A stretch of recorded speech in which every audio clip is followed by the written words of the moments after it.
महाकुंभ में संगम स्नान का सिलसिला जारी है। बड़ी संख्या में लोग त्रिवेणी घाट पर आस्था की डुबकी लगा रहे हैं। अब तक 10 करोड़ से ज्यादा लोगों ने किया स्नान। प्रयागराज कुंभ में पहुंचे अभिनेत्री भाग्यश्री ने कहा कि उन्हें यहां आकर अच्छा लग रहा है। उन्हें यकीन नहीं हो रहा कि व्यवस्था इतनी अच्छी है। महाकुंभ से मोनालिसा वापस इंदौर लौट आई हैं। वीडियो के जरिए मोनालिसा ने बताया कि परिवार और अपनी सुरक्षा के लिए वो इंदौर लौटी हैं। हो सके तो अगले शाही स्नान तक लौटेंगे। प्रयागराज कुंभ में दंडी स्वामियों की अनोखी परंपरा। जीवन भर अपने दंड को जमीन पर नहीं रखते, दंड को अपनी प्राण समझते। महाकुंभ में कल्पवासियों के शिविर में भक्तिमय माहौल। कल्पवासियों के शिविर में चल रहा भजन कीर्तन। नियमों का पालन करते दिख रहे कल्पवासी। हर्षा रिछारिया कैलाशानंद महाराज का पंडाल छोड़कर अब अखाड़ा परिषद के अध्यक्ष रविंद्रपुरी के पंडाल पहुंची। रविंद्रपुरी जी महाराज को पितातुल्य बताया। प्रयागराज महाकुंभ में पहुंचे श्री श्री 1008 लाल बाबा ने मां गंगा के मंत्रों का रहस्य बताया। एक सांस में मंत्रोच्चारण करते हैं। महाकुंभ में एक से बढ़कर एक अनोखे रंग दिखाई दे रहे हैं। गंगा स्नान के बाद हर रोज पिछले 3 दिनों से ओडिशा के लोग उड़िया भाषा में ढोल मजीरे के साथ श्रीमद् भागवत गीता पाठ कर रहे हैं। महाकुंभ में पीपा पुल 4000 हेक्टेयर में फैले अखाड़ा क्षेत्र के बीच एक मुख्य कड़ी के रूप में काम कर रहा। इस पीपा पुल का अपना इतिहास है। पीपा का ये पुल 2500 साल पुरानी फारसी तकनीक पर आधारित है। दिव्य और भव्य महाकुंभ के आयोजन पर देवकीनंदन ठाकुर ने सीएम योगी की तारीफ की। कहा, मोदी योगी सनातन हितैषी, उनकी जितनी तारीफ की जाए वो कम।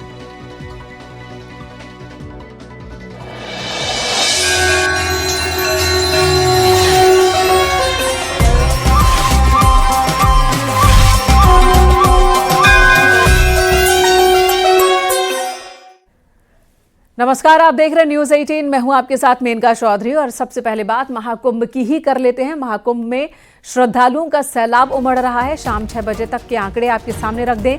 46 लाख श्रद्धालुओं ने आस्था की डुबकी लगाई है। हर रोज लगभग 50 लाख लोग डुबकी लगा रहे हैं और आज शाम 6 बजे तक 46 लाख लोगों ने आस्था की डुबकी लगाई है। 10 लाख कल्पवासियों ने श्रद्धा की डुबकी लगाई। 36 लाख श्रद्धालुओं ने गंगा स्नान किया है। अब तक महाकुंभ में तकरीबन 10 करोड़ श्रद्धालु त्रिवेणी स्नान कर चुके हैं।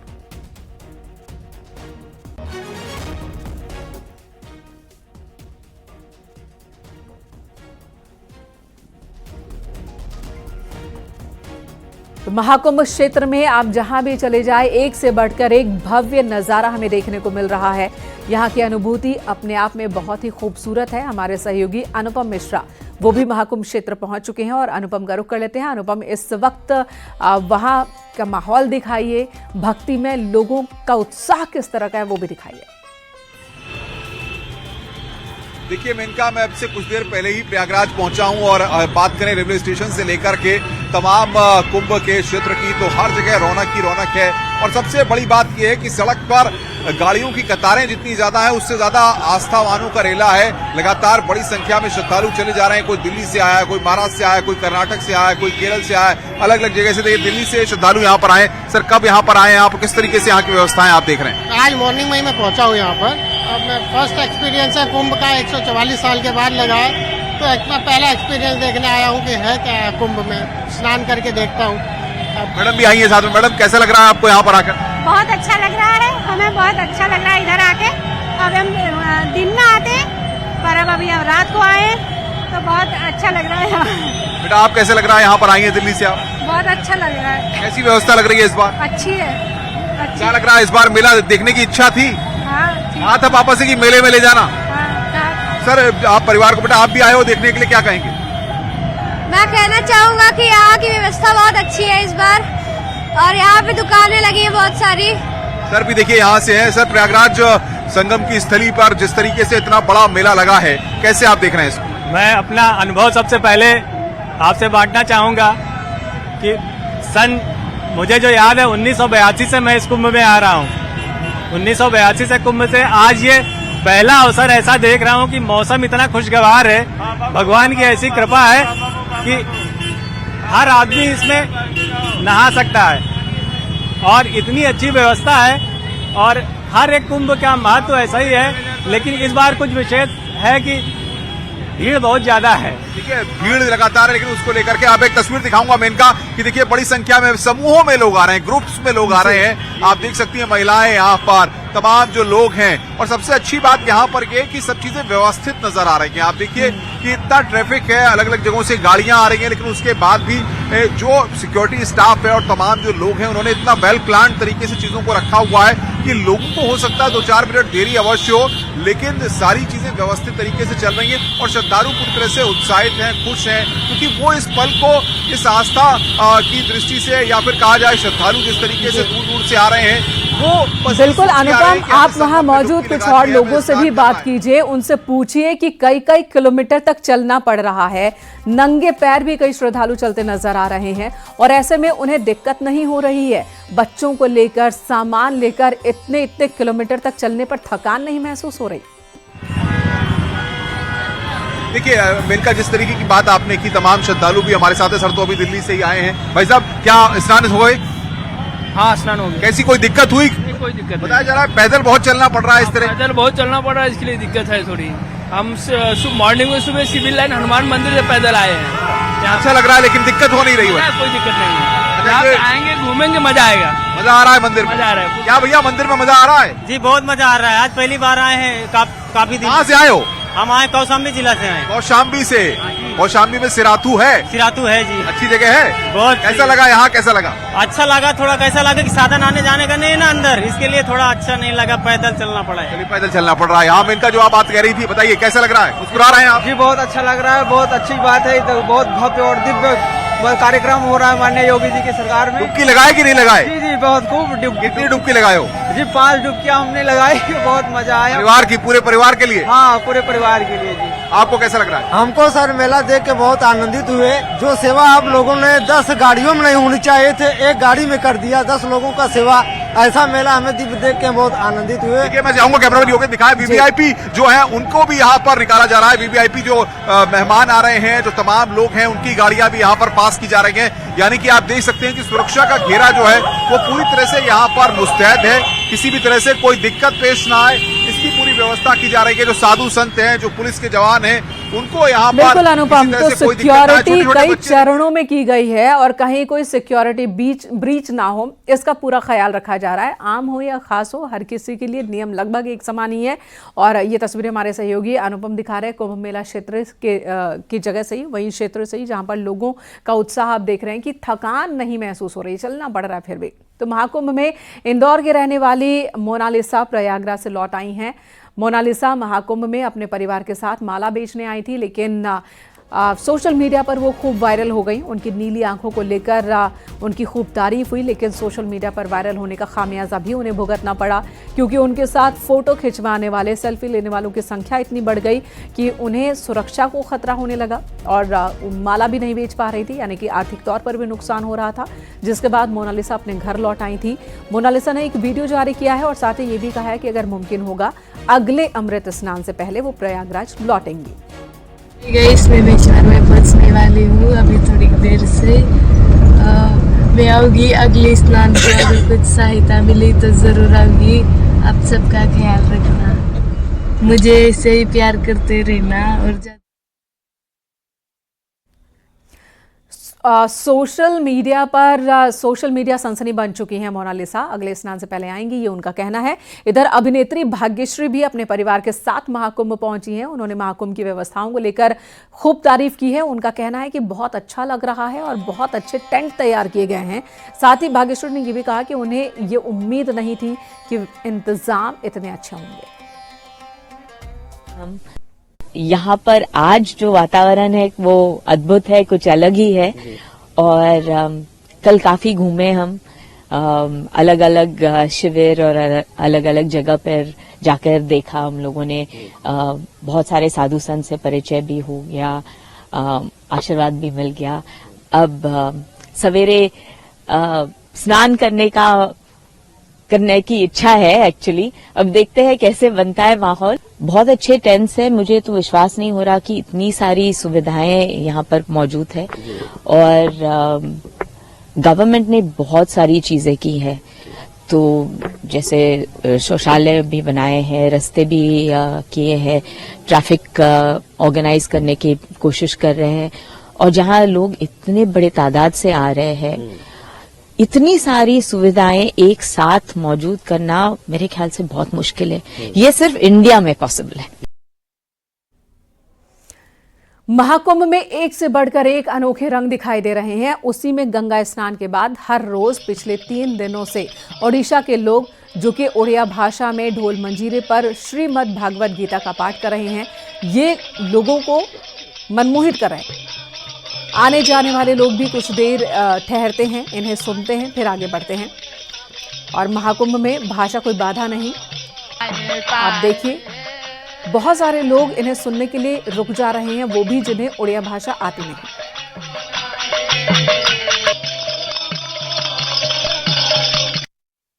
अपने आप को जानने पर आए प्रयागराज में कि हम भगवान स्वयं भगवान से मिल चुके, नहा के गंगा जी में। ऐसा लग रहा है हम सबको बहुत आनंद मिल रहा है जी, बहुत आनंद मिल रहा है हम लोग। देखिए, ये हमारी भाषा, इसमें से अधिकतर लोग नहीं समझ रहे हैं। हिंदी भाषा थोड़ी बहुत समझ भी रहे होंगे, ये पूरी तरीके से समझ रहे हैं, उधर भी एक लोग समझ रहे हैं। लेकिन भाषा की कोई बाधा नहीं है यहाँ, क्योंकि भक्ति भाव है। हमको भी बहुत आनंद आ रहा था, इसलिए हम भी यहाँ बैठ गए। आप लोगों को भी आनंद आया होगा, और जो हमारे उड़ीसा के दर्शक हैं उनको भी बहुत अच्छा लग रहा होगा, उनको तो समझ में भी आ रहा होगा गीत। तो आप कुछ गा दीजिए। उड़िया भाषा में बढ़िया भल जगन्नाथ जगन्नाथ कहीं पाए हे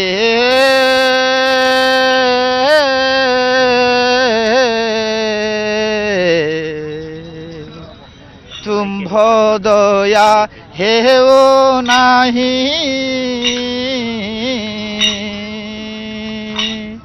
अति आरते डाकुछि महाप्रभु गंगा नदी कूले रहे जगन्नाथ काहे पाए हे तुम दया हे नाही अति आरते डाकुछि महाप्रभु महानदी कूले रहे जगन्नाथ काहे पाए हे।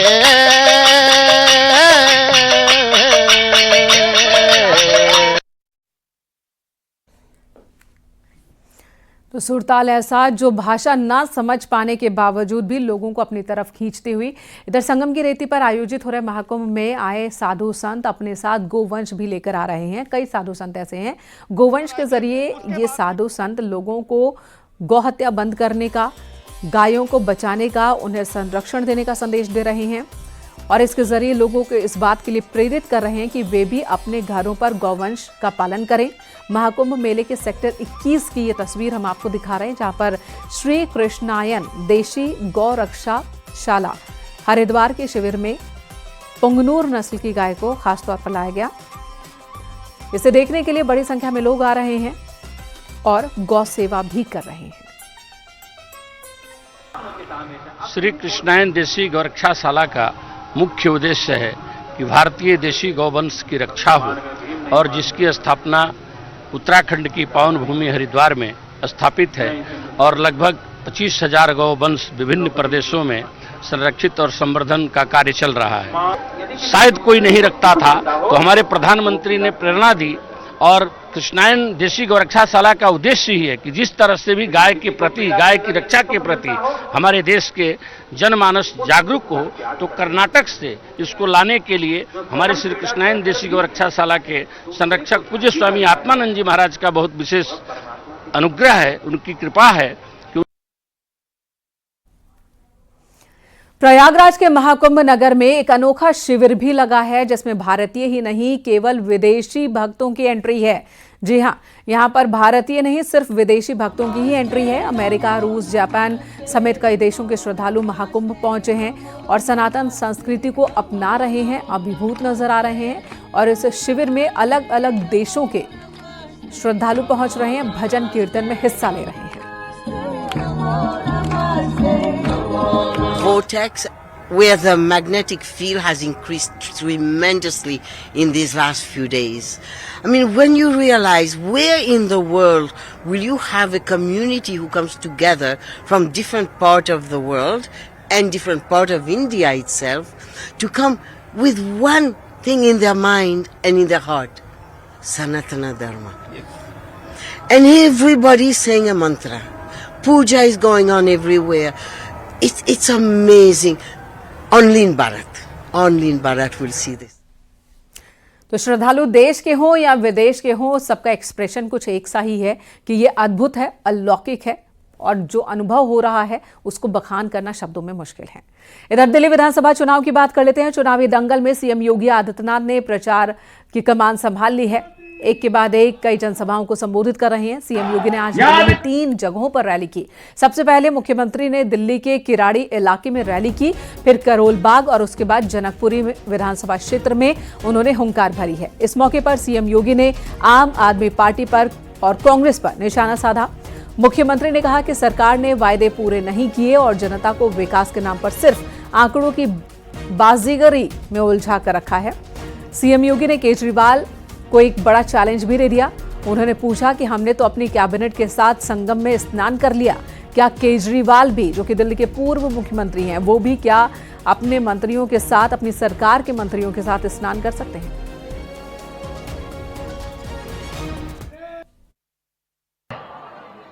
बहनों और भाइयों, अगर एक मुख्यमंत्री के रूप में मैं और मेरे मंत्रीगण प्रयागराज के संगम में स्नान कर सकते हैं, तो मैं पूछना चाहता हूं, दिल्ली में आम आदमी पार्टी के अध्यक्ष से अरविंद केजरीवाल जी से मैं पूछना चाहता हूं, क्या यमुना जी में वह भी अपने मंत्रियों के साथ जाकर के स्नान कर सकते हैं क्या?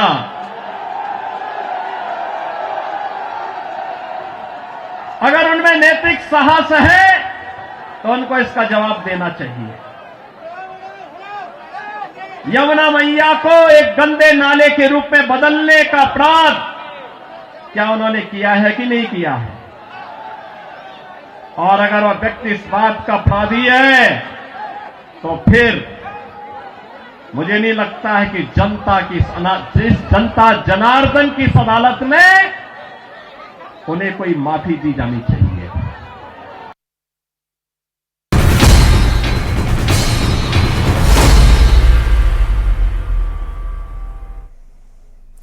देश भर के फिट जी सेंटर से आईआईटी जेईई की तैयारी कर रहे छात्रों को बहुत बड़ा सदमा लगा है। रातों रात देश के कई प्रमुख शहरों में इसके सेंटर बंद कर दिए गए हैं।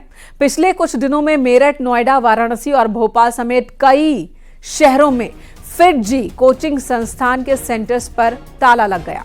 सेंटर बंद होने की वजह से लाखों छात्रों का भविष्य अब अधर में लटका है। फिट जी के सेंटर बंद होने से छात्र और अभिभावक परेशान नजर आ रहे हैं।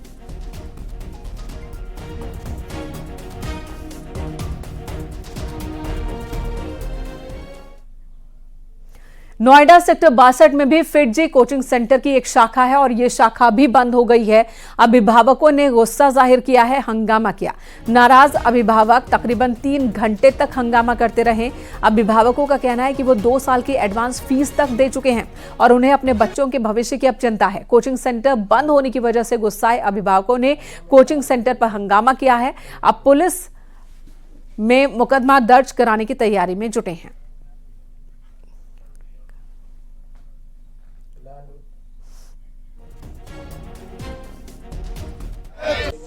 इस वक्त हम नोएडा के सेक्टर 58 थाना क्षेत्र में मौजूद है और आपको बता दें कि सेक्टर 62 में फिटजी बंद हो गया है। पेरेंट्स परेशान हैं, बच्चों के भविष्य को लेकर परेशान हैं। तमाम पेरेंट्स यहाँ पहुंचे हैं और अब पुलिस को लिखित शिकायत दी है। फिलहाल सीधे पेरेंट्स से बातचीत करते हैं। सर, क्या नाम है आपका? राजीव कुमार चौधरी। आपका बच्चा किस क्लास में है और फिटजी में पढ़ रहा था? जी, मेरा बच्चा 10th का एग्ज़ाम देगा। 15 फरवरी से एग्ज़ाम है और मेरा बच्चा 8 से 12 तक का 100% फी पे कर चुका था, जिसका 15 फरवरी को फाइनल 10th का एग्ज़ाम है और बच्चा रात दिन सोता नहीं है इस टेंशन में, जो अब क्या होगा, भविष्य क्या होगा। 2 साल जिसका पढ़ाई बचा हुआ है जेईई की तैयारी के लिए, और एकाएक इन्होंने कोई ऑफिशियल तो आप लोग को जानकारी कैसे हुई कि ये बंद हो गया? बंद नहीं हुआ, परसों मंडे को हम लोगों को मैसेज आया लगभग 7-8 के बीच में कि आप लोग शिफ्ट कर जाइए आकाश में। कोई फिरजी मामले में डीसीपी ने भरोसा दिया है कि पेरेंट्स को पैसा लौटाया जाएगा, कोचिंग इंस्टीट्यूट खुलवाया भी जाएगा। पुलिस फिरजी के पदाधिकारियों के संपर्क में है।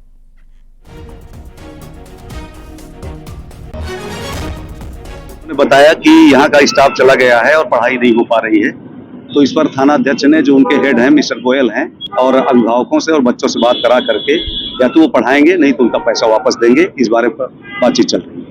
सर कुछ लोगों को गिरफ्तार किया गया है? नहीं, गिरफ्तार नहीं किया गया है, ये बच्चे उनके बीच का मामला है, कुछ कंफ्यूजन है उनका। तो मैंने बताया ना कि या तो वो क्लासेस चलाएंगे नहीं तो फिर उनका पैसा रिफंड करेंगे। और इसी बीच न्यूज 18 की टीम ने भी फिरजी प्रबंधन से संपर्क करने की कोशिश की ताकि उनका पक्ष मिल सके। जैसे ही फिरजी प्रबंधन का कोई पक्ष मिलता है उसे दर्शकों तक पहुंचाया जाएगा, लेकिन फिलहाल फिरजी के प्रबंधकों की ओर से कोई रिएक्शन मीडिया के सामने नहीं दिया गया है। हालांकि पुलिस का कहना है कि पुलिस के अधिकारी संपर्क में हैं और भरोसा दिया है उन्होंने कि बच्चों के भविष्य के साथ खिलवाड़ नहीं होने दिया जाएगा और एक विकल्प दिया जाएगा छात्रों को। लेकिन छात्रों के अभिभावक डरे हुए हैं। उन्हें डर इस बात का है कि 2-2 साल की फीस लेने के बाद भी सेंटर बंद हो गया तो अब उनके बच्चे, जिनके पास बहुत कम वक्त रह गया तैयारी के लिए, वो तैयारी कैसे करेंगे, कहाँ करेंगे और आर्थिक तौर पर जो अभी तक पैसे उन्होंने भरे हैं उसका क्या होगा।